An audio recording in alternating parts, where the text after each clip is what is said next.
Chief justice قاضی فائز عیسیٰ نے ججز کے خط کے معاملے پر فل کورٹ بینچ بنانے کا عندیہ دے دیا ہے۔ از خود نوٹس کیس کی سماعت کے دوران کہا کہ ہو سکتا ہے کہ اگلی سماعت پر فل کورٹ یہ کیس سنے۔ اس ہفتے اسلام آباد میں 7 جج ہی موجود تھے، اس لیے اس بینچ میں 7 ججز بیٹھے ہیں۔ عدالتی حکم یہی ہے کہ عدلیہ میں مداخلت برداشت نہیں کریں گے۔ ججز کو یقین ہونا چاہیے کہ ان کو کوئی خطرہ نہیں ہے۔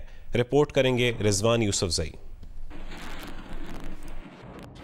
سپریم کورٹ میں اسلام آباد ہائی کورٹ کے 6 ججز کے خط پر از خود نوٹس کیس کی سماعت چیف جسٹس قاضی فائز عیسیٰ کی سربراہی میں 7 رکنی لارجر بینچ نے کی۔ دوران سماعت وکیل حامد خان نے گزشتہ روز کیس میں فریق بننے کی درخواست سے متعلق بتایا تو چیف جسٹس نے کہا ہم نے سموٹو لے رکھا ہے، آپ نے فریق بننا تھا تو ججز کمیٹی کو درخواست دیتے۔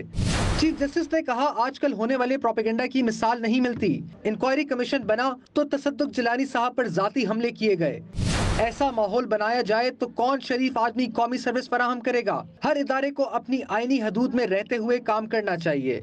ہو سکتا ہے ہمارا ادارہ پہلے حدود سے نکلا ہو مگر اب ایسا نہیں ہے۔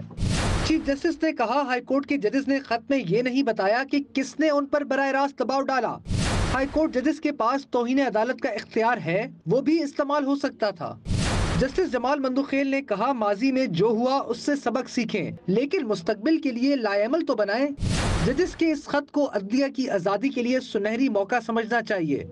ایک طریقہ یہ ہے کہ مداخلت یہاں رک جائے اور مستقبل میں نہ ہو۔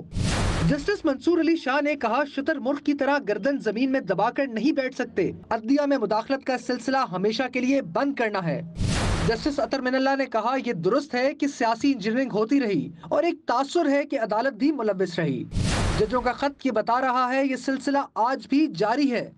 چیف جسٹس نے آئندہ سماعت پر فل کورٹ تشکیل دینے کا عندیہ دیتے ہوئے کہا تمام ججوں سے مشاورت کر کے آئندہ سماعت کی حتمی تاریخ دی جائے گی۔ نمائندہ خصوصی عبدالقیوم صدیقی کے ہمراہ رضوان یوسفزئی، جیو نیوز، اسلام آباد۔